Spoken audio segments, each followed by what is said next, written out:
hoping that this is a lot ruder than the TV because they can get away with it. I just think they're ace, absolutely excellent. It couldn't be too rude. I mean, that's what young people want. There is no better physical humour. Ladies and gentlemen, please welcome to the stage, Talking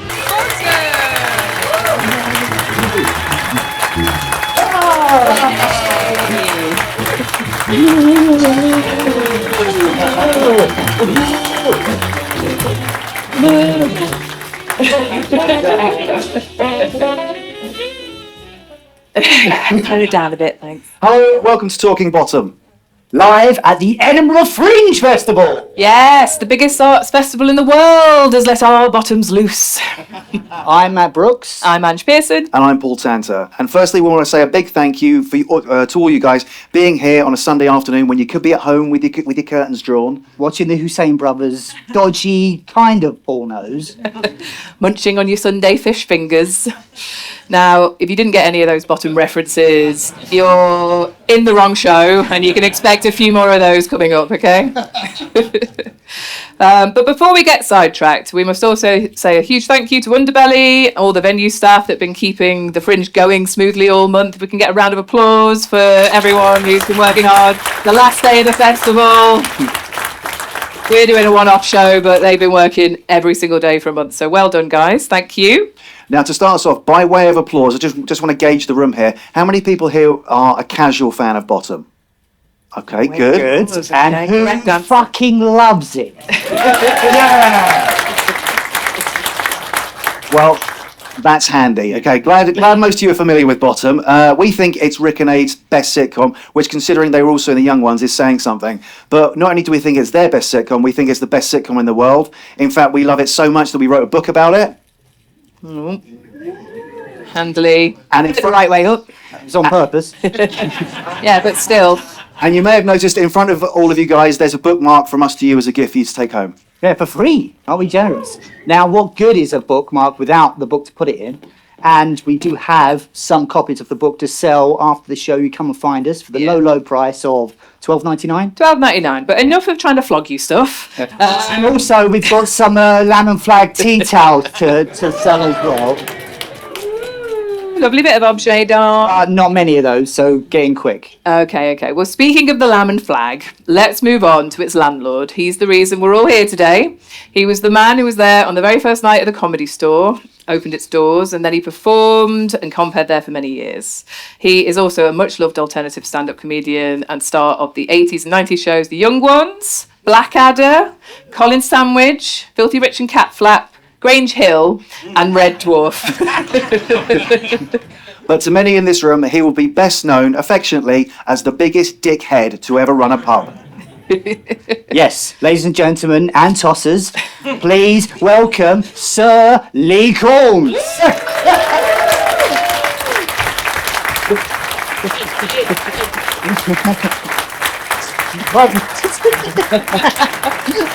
Thank you. Oh, wow. Thank you. You! What the fuck are you doing here? Thank you. Right, welcome Lee. Paul. Thank you very much. Matt. Angela. Please. So, Red Dwarf. Let's go. Yeah, that was the best thing you were in, wasn't it, Lee? They're all good. Lee, welcome. We're delighted to have you talking bottom with us here today. Yeah, thank you for coming all the way to the Edinburgh Fringe to chat with us a second time. For those who don't know or maybe aren't familiar with the podcast, this is a follow-up. We first interviewed Lee in 2021 on our award-wanting podcast called Talking Bottom, which is available on iTunes, Spotify, and anywhere you normally get your good podcasts. And of course, this isn't your first time at the Edinburgh Fringe, Lee. You debuted here in the late 70s, I believe, with Birmingham University Review. I was first here. I was first here. Tell us about it. I was first here in 1976 as an undergraduate at Birmingham University. Is this? It is. Or am I just not funny? Now, and it was the first time. I'm watching it now.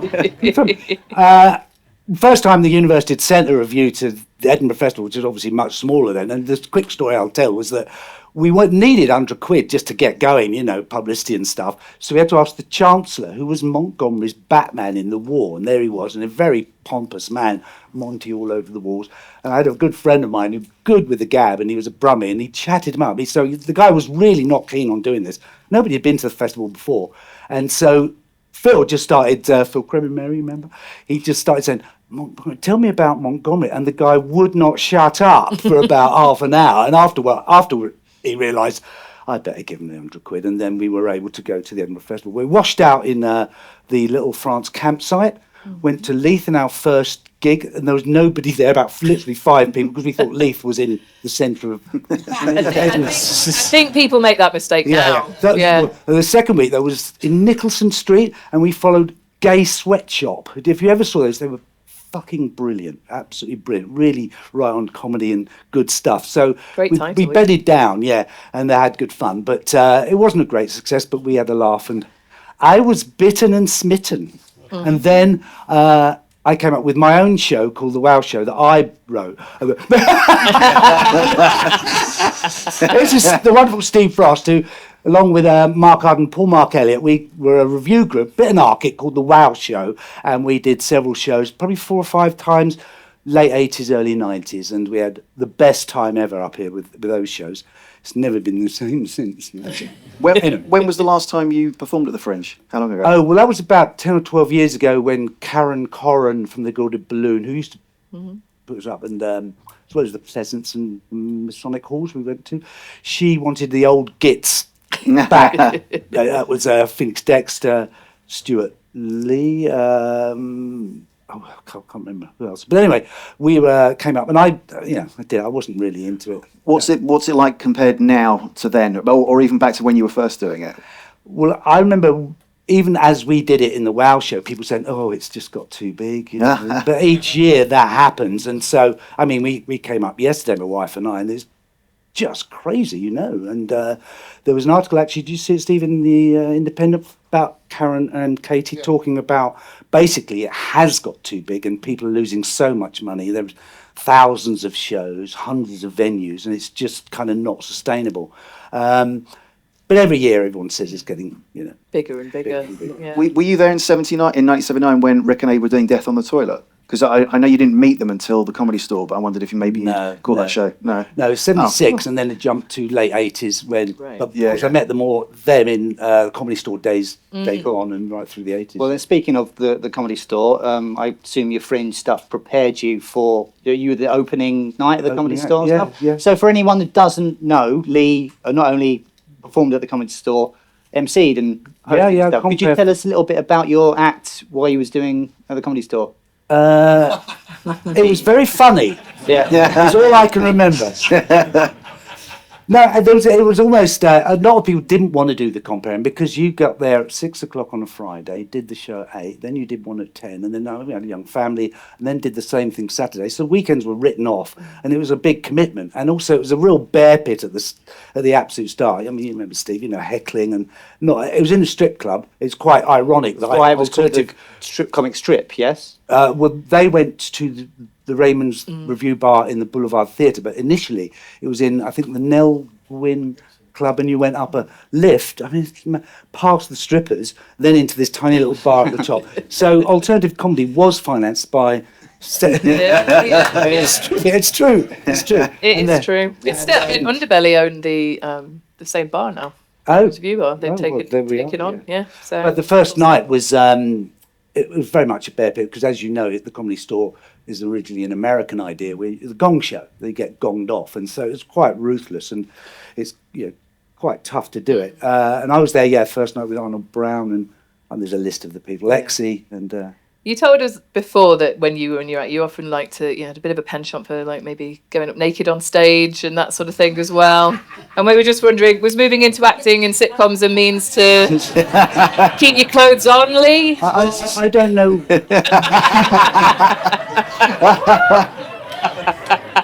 Fuck off. Well, I've always been. Speaking I of was season- Kit Off Corns. I mean, only if they needed it. Was that your nickname, Kit Off Cords? Amazing. No, there's just a couple of shows where I'm unembarrassable, really, because I've got an enormous penis.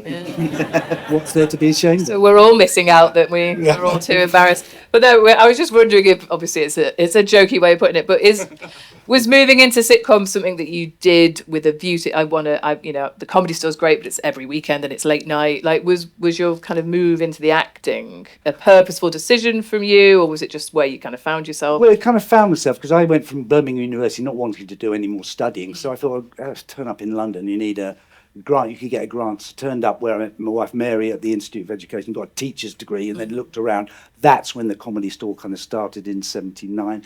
But I had got a job at the Orange Tree Theatre in Richmond and got my card through that, so there was that going on. So I was interested in acting, but not having any clues as to what to do. Certainly comedy. And then what was good about people like Paul Jackson, John Lloyd, is that they took comedians from the circuit and the scene to go into telly, which is quite a big risk, really, because, not having just actors do it, although actors were involved in those shows. So it was quite a trust exercise. Yeah. And well, I mean, there's a lot of talent on the live circuit, right? And people like Paul Jackson spotted that. Steve still haven't. He spotted that, and to put you on screen and get you into our TVs was a stroke of genius, but it could have gone both ways. Yeah, I mean, given what I was fortunate enough to be cast in, I don't remember doing many auditions as such, not for the smallest parts, just I'll get him in, get you in, and so on. And it was great fun in the days when you rehearsed and then recorded in front of a live audience. The bottom evenings on Friday were just fantastic, brilliant evenings. And like Red Dwarf was one episode in Manchester with small audience, but they kind of don't do much of that anymore now.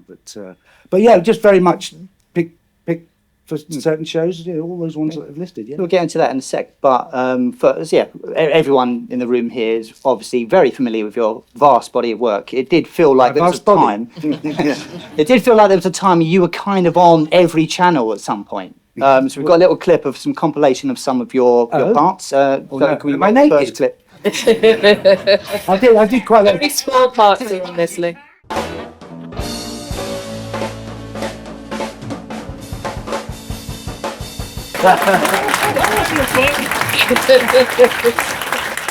Thank you. That's brilliant. But, yeah, loads of stuff. I was in actually over 150 episodes of Rachel. There's a quick story about that, which as a training teacher in London, I had no ambition to be a teacher.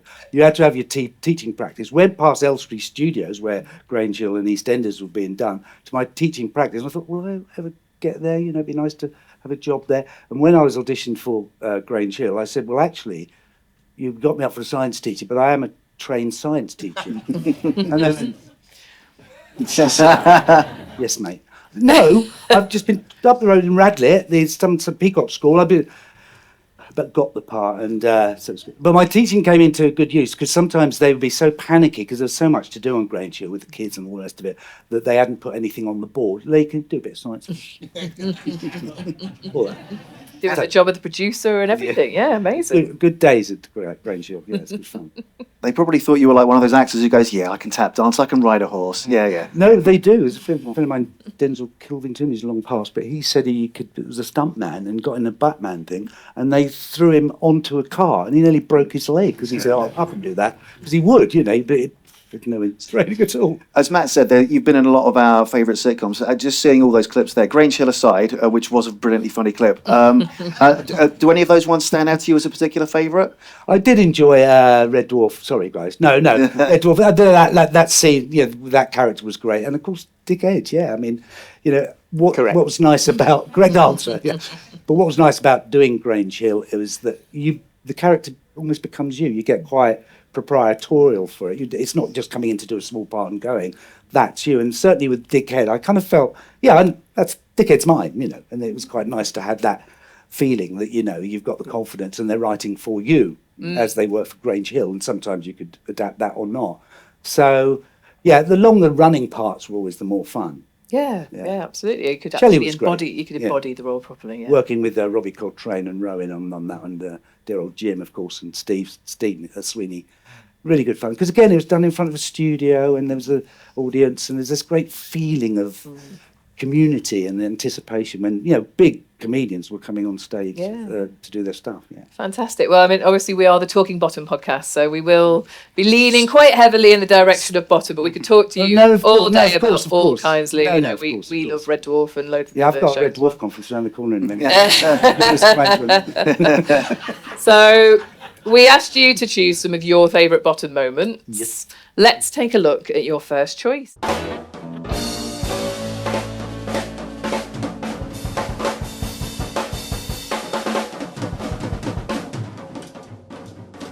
Brilliant. So what was it about that particular clip that made you pick it? Well, as with another clip, it's just the sheer unadulterated, unnecessary violence of it all, right? And the choreography. What is apparent, but not really known that much, how much they rehearsed that, how good they were at trusting each other, because some things did go wrong. I mean, there were some hurts and bumps and scrapes in the studios. I mean, one point, I think Rick came on, of the young ones, he came on with this, back on fire. I mean, do his stunts. So that wasn't easy to do. It looks easy, but it's not. They make it. A friend of mine who's Lauren Hardy lot call themselves tents, don't they? They're tents, not. He said, only the other day, this is Paul Mary, he said, he just saw Bottom recently and I was in it, and he said, it's Lauren Hardy gone, It's simply that, but really toxically violent. And he's absolutely right. They're clowns. And I've always liked clown comedy, physical comedy, Chris Lynham and people like that.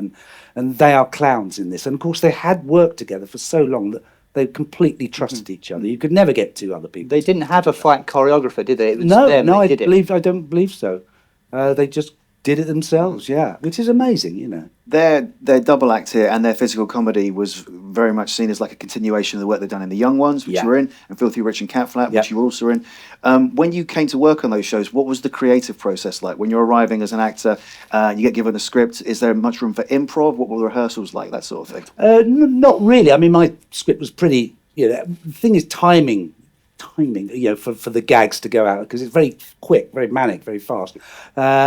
They may have changed a few lines, Rick and Aid, but mostly it was a script kept, because with so much in a show like that, you can't expand too much. So it was kept quite tight. No, there was no kind of, Lee, what do you fancy doing? No, not at all. You did the job and got on with it, really. Were they quite? They didn't direct their shows, but obviously they wrote them. Did they give you a lot of input into what they wanted, or was that was it kind of here's the character and just they sort of trusted you with it? Yeah, not really. I don't remember them, sit me down. The person who did that was Mr. Rowan Atkinson, Mark. There was that going on, which is fine, I laughed him off at one of the... There's a story about that, but anyway. He was very particular, not loose. And so, no, they let you get on with it, really. But I remember one thing that was quite interesting on the first show I did with them, when Steve O'Donnell and Chris Ryan and I, and just Rick was sitting around. It was on a record day, and he just, Rick, wow. He went, this is funny? I mean, completely nakedly, do you think this is funny? Not in a showy way. He genuinely was doubtful that this could work, actually, even though we all know. He's Mr. Confidence, isn't he? So I was like, come off it, you've been doing this, Dangerous Brothers, but he just had that doubt, and I thought that was quite touching. Can you remember what the scene was? So the answer was yes, it is funny, but can you know the whole thing? I mean, it was the whole of that pub quiz episode, It was the pub quiz one, because you mentioned it before we spoke to you before. It's a moment of vulnerability that Rick showed, and I think we spoke at the time, but for the benefit of everyone here, it's like, do you think Rick was genuinely thinking, is this funny, or was he just needing that bit of reassurance, like that nervousness that he did have before a performance? I mean, everything was on him, and Aid, of course, but everything was on him. So if he had that doubt, everything was in doubt, isn't it? I mean, so he wasn't looking for compliments. He was just suddenly, and he'd been doing that kind of comedy, I guess, for so long that maybe he thought, well, is it now time to start? I don't know, but Did- he genuinely had a vulnerability at that point. Yeah. Did Aid ever show any of those kind of similar doubts or vulnerabilities? No, not at all. Just AIDS. Just, Yeah. just hi, get on with it and do it. Yeah. You can see it in their performances, can't you? Like Aid is very centered and but Rick's giving so much, Yeah. and it's fantastic because he cared. Yeah. Right? Like, Well, not yeah. that I'm saying Aid didn't care, but it's that it's Yeah, a I different think- energy you're throwing in. I think Aid's more of an actor and Rick's more of a clown. Yeah. Yeah. I think you're right. Yeah, but also they were yin and yang. They were so. If you've read Aid's biography, you know about how they used to laugh, and is it Rick's mum saying, remembering them laughing in the deck chairs, and just they had this unique double act. You know, grown up through universities, that they so trusted each other and found each other funny. But maybe in that moment I'm talking about, you know, he knows he and Aid find it really funny, and perhaps he then thought out of it, well, will everyone else find it funny? I don't know. Well, you were a trusted colleague, right? You know, you'd Yeah. worked with him for years, so it makes sense that he alongside him. Yeah, yeah. would ask you guys that Yeah. and want to know your opinion. Yeah, no, it was just a moment of doubt, which I Yeah. thought was quite touching. I mean, you mentioned Laurel and Hardy before. I think Aid mentioned in his autobiography as well that they were a huge influence. I think he said, Yeah. I can That- give you that's any bit of comedy and I will show you the joke in Laurel and Hardy. yeah, yeah. There's nothing that they didn't do, and I think they emulated that. And just very quickly, the other big influence on Rick for his stand-up and Kevin Turvey is Chick Murray. Favourites. Chip Murray. Chick Murray, the Scottish comedian, yeah, who's an old comedian who did very surreal stuff. If you look at, is it the Nether Wallop Kevin Turvey clip? You watch, he does a thing about the crisps, which isn't Chick Murray, but Chick Murray was this very urbane Scottish man who would say, I went into a hotel and I went up to the stairs to my, well, I'd have to go up to the stairs because there would be no way of getting to the first floor. And if you think, and he would just do this surreal thing, and that's what Rick did. You have to take one from the, Yeah. bigger, Like too serious, if surreal, anything. yeah, Yeah. kind of surreal comedy, yeah. So can we go over the rehearsal process on Bottom a bit? Because I think, well, myself, I can imagine what it was like being in it, being recording stuff. But the BBC rehearsal process completely eludes me. So you kind of give me a blow by blow of the. Well, at that time, is it East Acton, North Acton rehearsal studios, which is like a skyscraper, and on each floor were different shows being done. You know, I'd done Doctor Who there, I'd done not Red Dwarf, and various shows, and there's one floor dedicated to Bottom, as I remember, and so the floor's marked out in, you know, as a set, and then it's rehearsed and rehearsed and rehearsed. But if I only had a couple of scenes, I wouldn't be called in all the time. But it was always very intensive, them getting it right and working it out. And then there was a producer and lighting run on a Thursday, and then on the Friday a full run through. I mean, exhausting lighting and tech. Then a read notes, and then, you know, the actual thing on the Friday. So it was an exhausting week, which I'm not quite sure happens so much anymore. So it'd be at the East Acton or North Acton rehearsal studios, and the costume department was downstairs. So it's quite an intensive thing, and all famous people in the canteens and all that of all these. Different styles doing different shows. Was the majority of the direction kind of done in the rehearsals, and then on the recording, Ed's directing the camera shots more? Yeah, no, it has to be tight, particularly with that kind of comedy. It has to be tight, hitting the marks and all that kind of thing on the night. There's not much room for error, because otherwise it's a nightmare. You know, it spreads out. You do a retake, and in recorded comedy in front of an audience, any comedy director will say, we really want to get that laugh in at the first time, because if you've got to go back, you know, there's not The that audience laugh. dies, They know it. So it was as tight as it could be. And Aid and Rick were on it. I mean, you've seen Bottom Fluff where they've messed up, but I don't remember them messing up unless it was deliberate. The milk it Just- stuff, yeah. just, Like in Bottom Live. Kind of. yeah. So you did some warm up work for the young ones, didn't you? I actually? was asked to do the warm ups for the second series of the young ones. It was quite fortuitous because of one episode. There were so many parts. They said, "Oh, we haven't got a compare part." So I did Dickie Valentino part. Just went and did it, you know. Right. And I did warm ups for various shows at the time, including Eastern Eye and Gun for Hire, me, mate. Yeah. Brilliant. Tart. Well, of course you were the brilliantly named Dickhead, Bottom's pub landlord. So let's see a bit of you in action. Oh, go on then.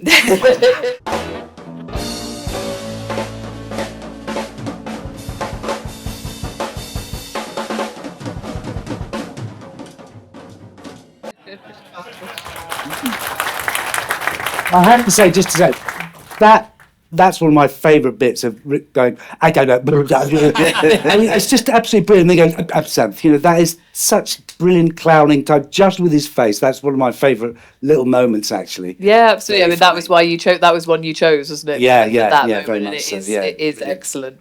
When it came to playing Dickhead, obviously you'd worked with the guys on The Young Ones and other shows before. Do you recall how you got the offer of the role? Was it from them? Was it from Ed By? Was the character described to you? You know, it's terrible to say. I can't remember. Okay, question off. Okay. I do think I turned it down and they gave it to me. he was too tall, you see.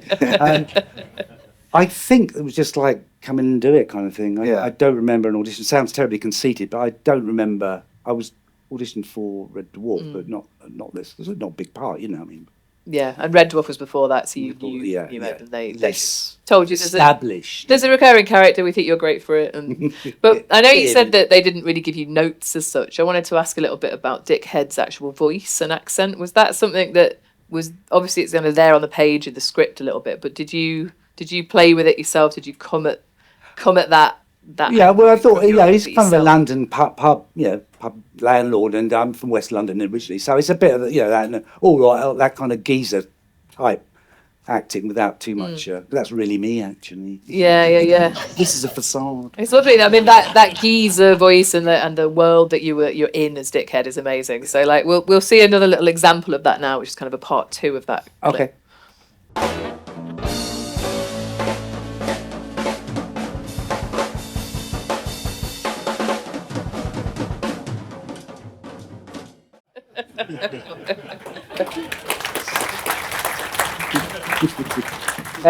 Well, that reminds me, actually, you've not given you your fee yet.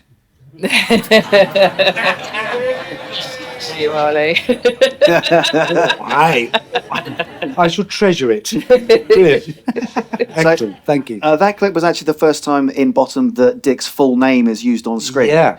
Were you aware of the character name when you were first offered the role, or was it just Dick the pub landlord? I think it was Dickhead It was, as far as yeah. I remember, but it was never kind of mentioned until it was, yeah. Is it ever shouted at you in the street by people who have seen the show? Oh, yeah, it doesn't have to relate to Jim. Yeah, at the time, but I mean, now all these years on, I mean, obviously there's a coterie of people who do know, but I look 120 years old, so really not that young person on the screen. No, it was never a bother.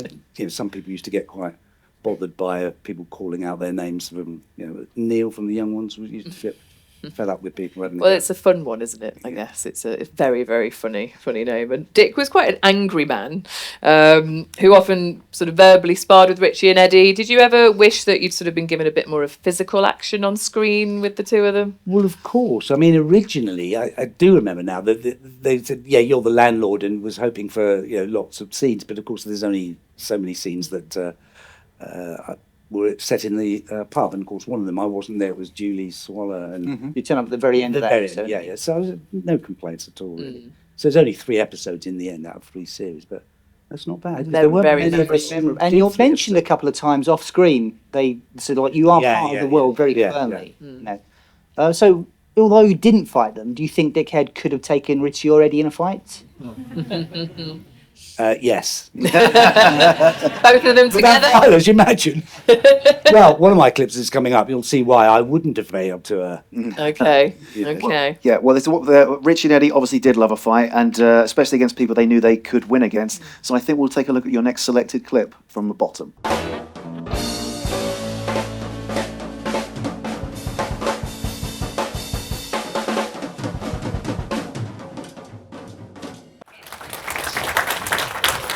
That's why I couldn't take him on. That would have happened to me.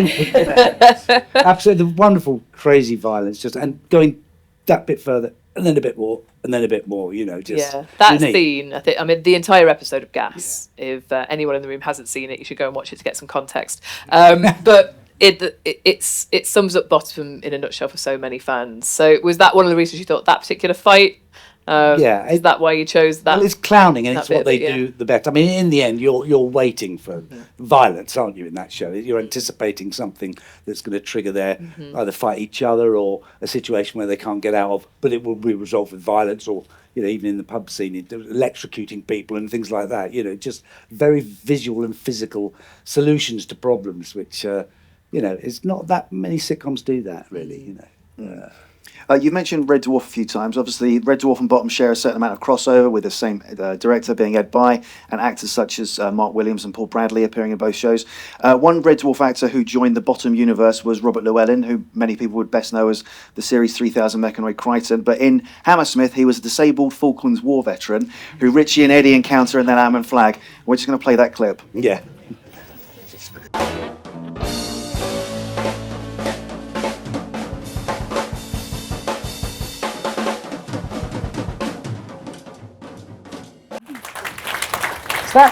That was quite challenging. We've interviewed Bobby, and he told us that although that looks like a comfy part of him sitting down all day, he was kind of like sewn into the bar in a way. Like in that scene, he's actually wearing two fake legs, the fake leg and then the real leg. Yeah. Were you there seeing that happen? Well, I only turned up at the end, so I don't think I was in all the rehearsals or watching that scene particularly. I can't remember really, but yeah, it looks simple, but none of those scenes with the violence were simple. And also, I'd like to say that just how hard Rick worked. The end of the show, he was drenched. He got coats on the rest of it. Absolutely didn't hold back with his performances, which makes it so great. He was not shy of giving it all.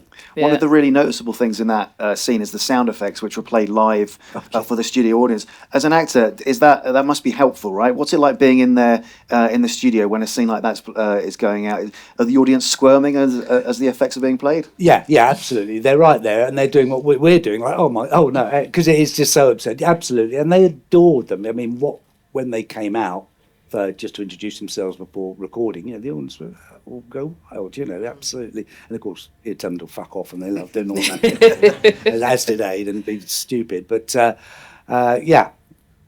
good. I mean, you were in Bottom, the same as Robert Llewellyn was, and but Red Dwarf you were both in as well, but a completely separate series. So, did you meet Bobby on Bottom, or did you met him at the Comedy Store? We knew him in his sketch group, the Joeys, was it? Yeah, that's right. Did he do stand-up, Steve, on his own? Joeys, The Joeys, yeah. We knew him through the festival, actually. Yeah. He was at the, He's a great guy. Yeah, really, really nice guy. But the very quick thing about Red Dwarf was that I was interviewed for Rimmer. I didn't actually know. I thought it was the other pub. But anyway, read it. And Jackson was really good because he said, anybody who doesn't get the main parts will get a part in the show. And I got Paranoia as a thank you, didn't have to audition for that. And Norman Lovett had gone up for a Rimmer, I think, and we remember him and I sitting on the Thames looking out going, well, if you get it, good luck to you. If you get it. And he got, obviously, Holly, and I got that small part. But he was very true to his word, and I thought that was really good. And I've got a lot of time for Jack. It's great you supported each other, and I think that's what comes across in a lot of all these performances. You all knew each other, and that friendship was there. Yeah. Okay, well, moving back to Bottom. Yeah. You're usually only seen behind the bar, so what we'd like to do is just take a look at you stepping out in your full glory in the next clip. Not naked.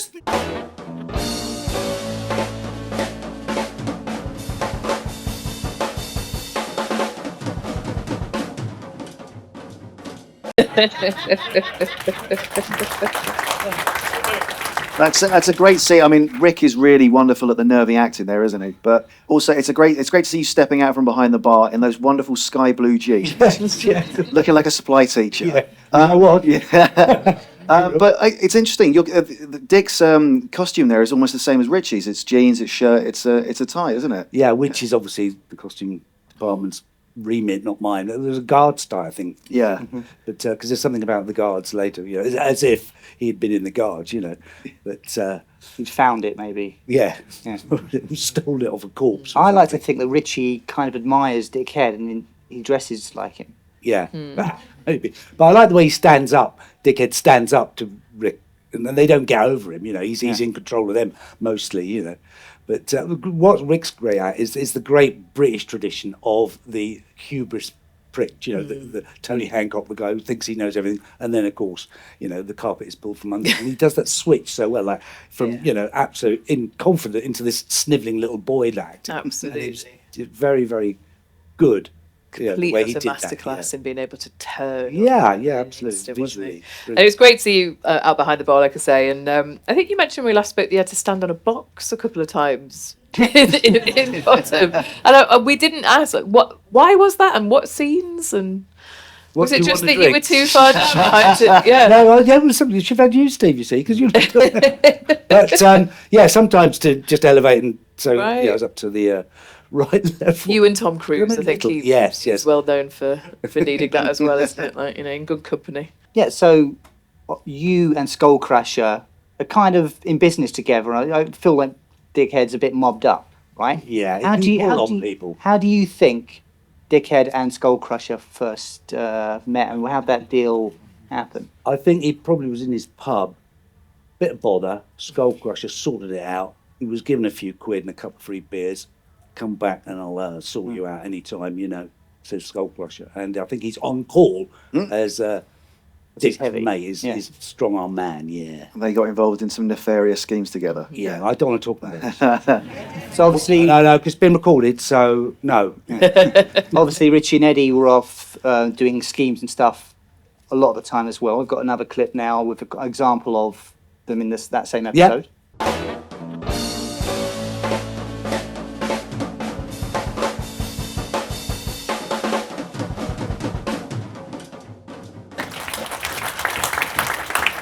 That's my favourite line of yours.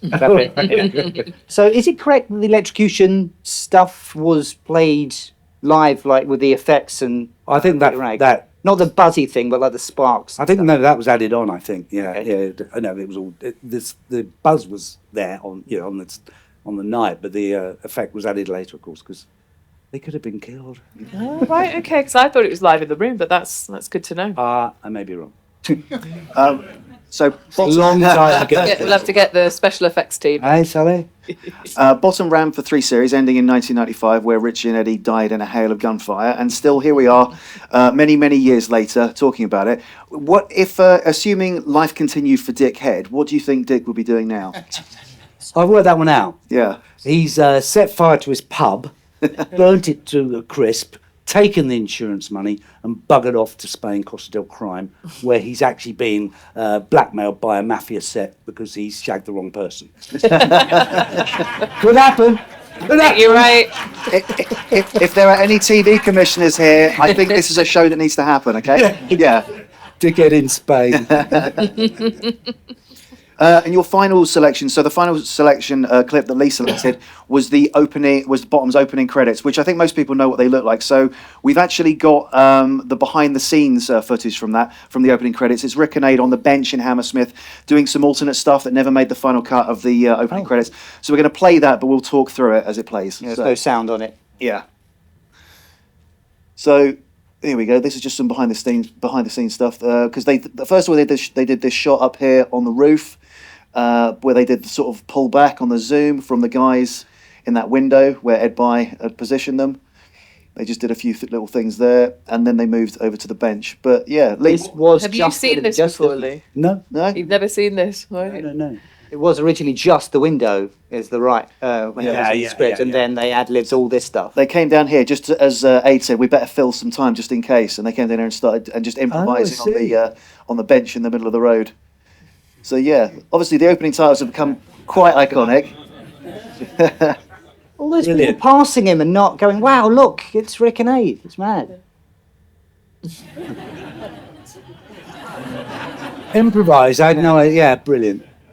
And then the bus thing as well. Yeah. Now, some people think the bus thing's an edit in the camera, but he genuinely does it. We slow it down at the end, you can see.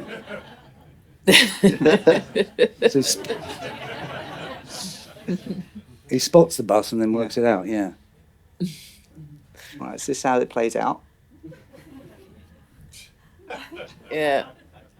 So we'll give you all a chance to see Rick dashing off, because it does look like it's done in post. But we'll watch it in slow-mo. You see it. Ah, yes. Well, that's his intuitive brilliance to spot an opportunity. And why I like the titles, because it's improvised. It's them really just enjoying. It sets up the show, but in a very simple way. It was like Waiting for Godot, isn't it? Kind of just they're sitting there and having to go at each other, but with no words said, no fantasy. Yeah. They had the music, of course, but you were just watching their relationship. Yeah. Without when any you sound. think about how a lot of sitcoms are set up with this really zany opening, yes. whatever, little scenes from it, but they didn't go for any of that. It's just two guys. They could be anyone. Yeah. Sat on a bench. Like you say, it's Waiting for Godot, isn't it? And who- that was their who- big Wait, we've got a chapter in the book, by the way. Whose decision was it to film across the road then? I presume it would have been Ed By. Yeah, which is very brave. I mean, the noise and all, as we know, because when we launched your book, it's a bloody nightmare. Really. It is. No wonder there's no sound on it.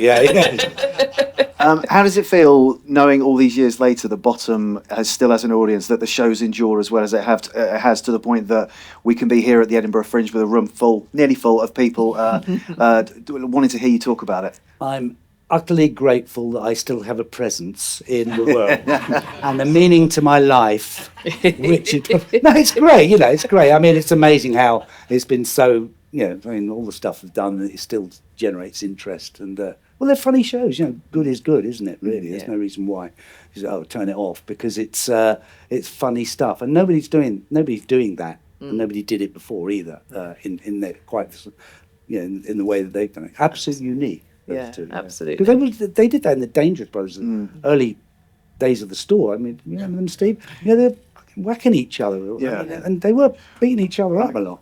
And this isn't another plug for the book. We do talk about it in the book. In that, when we talk about physical comedy, we kind of see that Rick and Aid's work as the culmination of everything that had gone previously in the 20th century from Laurel and Hardy, from other people. And it's telling that you say no one else has really done that. No, there's no one else who's done anything like that since, really. Because in the early black and white, they did crazy dangerous things, and there were injuries and stuff. And you get the sense that Rick and Aid are happy to go that far with it, And I think, absolutely unique. Absolutely. And you were, of course, in Bottom. You're in so many of the greatest sitcoms of the 80s and 90s. What role would you most like to be remembered for, Lee?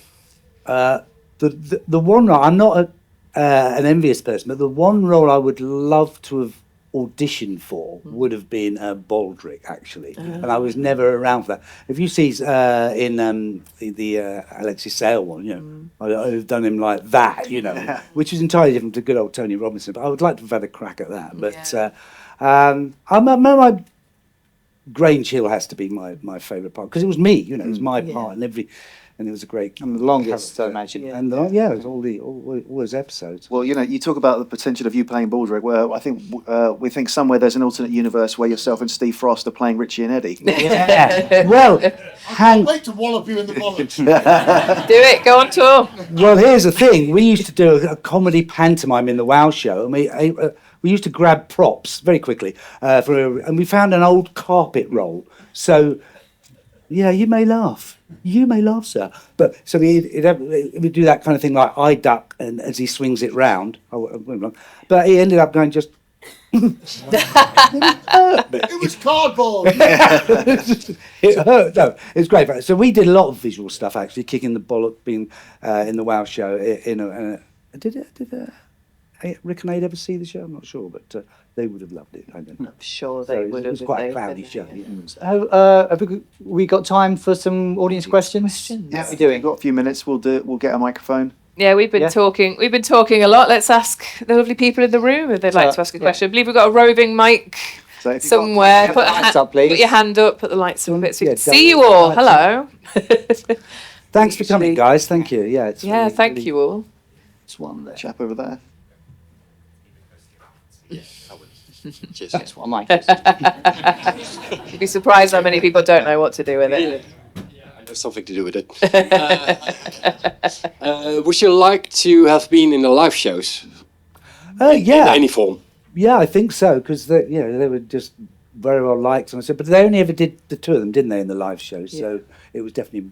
I don't think there was ever, as far as I knew, a suggestion they would get other actors in.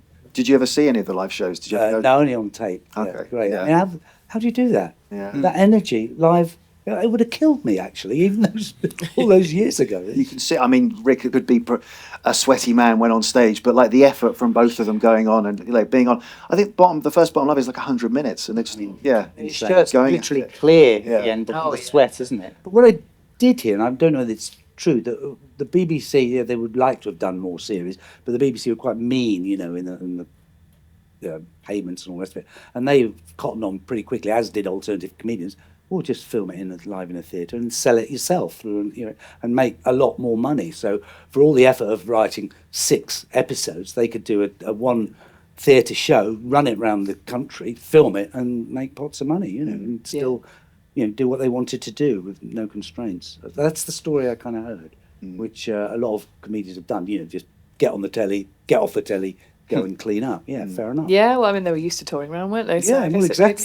sense. But you wouldn't have ever fancied going on tour with them then, you don't think? Even if you've been asked? Oh, it depends how much they paid me. Yeah. Great question. No, I would. Who else Yeah, wants to great guys, yeah. ask a question? Where are we? Let's take one from that section. This chap there with his hand up. There we go. Just to ask Lee, what's your favourite episode of Bottom that you didn't appear in? The Gas Man. Nice. The Gas Man one, yeah, because it's just crazy. Yeah, death. It's a favourite, isn't it, for a lot of people? Well, I think actually it's a logical extension of what they do. Eventually, they had to kill someone because they're just about doing everything but for every other episode. So I think there's probably an instinctive thing. We need to kill someone because that's where it's leading to. But he doesn't actually die. By the end of it, he does run off. Yeah, so it's but the belief that they have. Oh yeah, they do. Yeah, it's brilliant. Yeah. But then they redeem themselves. It's so, Isn't it interesting? It's You're never cleverly against done. them, are you? You think they're murderers, but They're you're not. still on sides. They're not. So it's okay. It's a cartoon. We're all alive at the end. Yeah, you're right. It's It's great. Tom and brilliant. Jerry. So isn't it? great. Yeah, So great. Absolutely. Okay. Well, let's have another question from the middle block here somewhere. Here we go. Yeah. Congratulations on getting your book out. I imagine it was very hard work. Thank you We've very had much. some lovely contributions today from Lee. Who else did you get contributions for the book? Ooh, lots of people. I mean, we used material from our podcast, and on the podcast we interviewed Lee, Ed Bye, Paul Jackson, and many of the actors from the show. Helen Lederer, Lisa Maxwell, huge names in them. the guest man.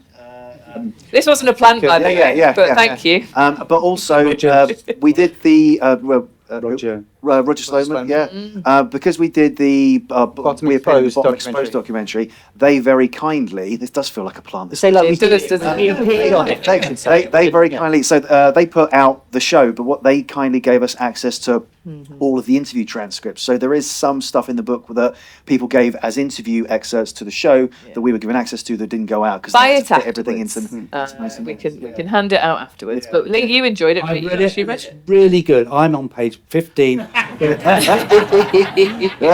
it's really good. These guys have just been so dedicated to this and they're not keeping it alive. It's out there, but gathering it all. And I've done various things like pub quizzes for you and the enthusiasm, like with all the conventions for people who have a particular interest in these shows, and they're unique. It's been always a great experience for me. It's always been great fun doing your That's stuff. one of the reasons that we do it is to be it's yeah, that no. fun, meeting people who love it as well. And you and work it's hard at it, and fantastic. They deserve a round of applause. Oh. Thank you. One more. How we doing for trying one more? Let's go over this side of the room. Try and be as fair as possible. Don't ask Steve anything, please. Yeah, I was. You mentioned about Bobby earlier and his war veteran character in the parade episode. One loose end in the plot that I think might be interesting to get Dickhead's point of view on this is obviously the ruse that you did with Tight Mouth Larry for the Sag Ken issue down at the bookies. Now you made the profit from that, but you would have ultimately still had the war veteran without a leg because it had been pawned off in your pub. How do you think Dickhead would have handled that? Excellent question. As always, he never got his way. He had to pay for a new leg. So the profit was then gone into a new leg and everyone was happy. That's a cool answer. Yeah. He'd have bundled them out the back, and the dustman would have come Yeah. and swept up the rest of the corpses. Also It'd be played by Filthy Lee. Rich and But he was an Catflap. army It man. would be a- He's it would got be a his army crossover. made, so well, who knows? Lovely. Yeah, Lee, thank you very much for joining us here today. It's been an absolute pleasure talking bottom with you. Great fun. Thank you also to the Underbelly staff. Phil up there doing the tech stuff, thank you. Can we get a round of applause for everyone, please? Thank you very much.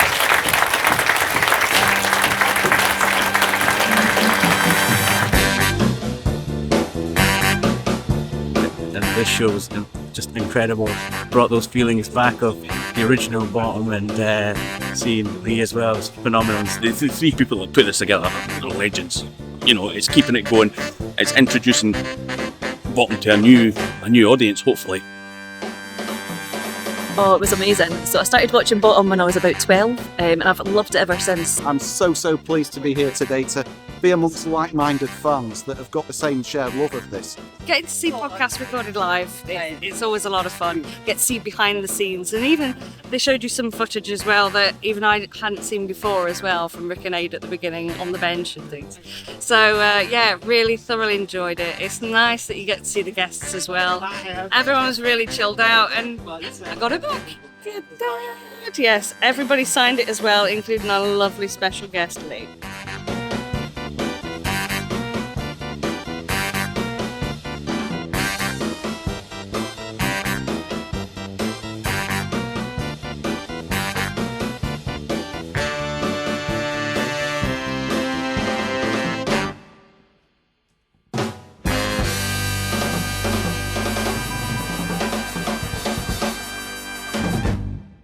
Well, that was Talking Bottom live at the Edinburgh Fringe. Thank you for everyone who came along.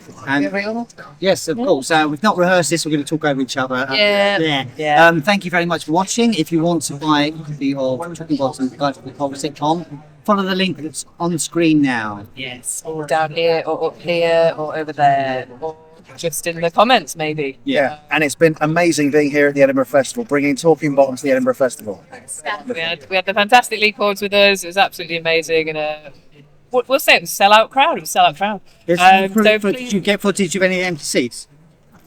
Sold out crowd. Yeah, it was sold out crowd. If you want to see more of it, do follow us on all our socials as well. And thanks very much. At Talking Talk Bottom. some more bottoms. At Talking Bottom on.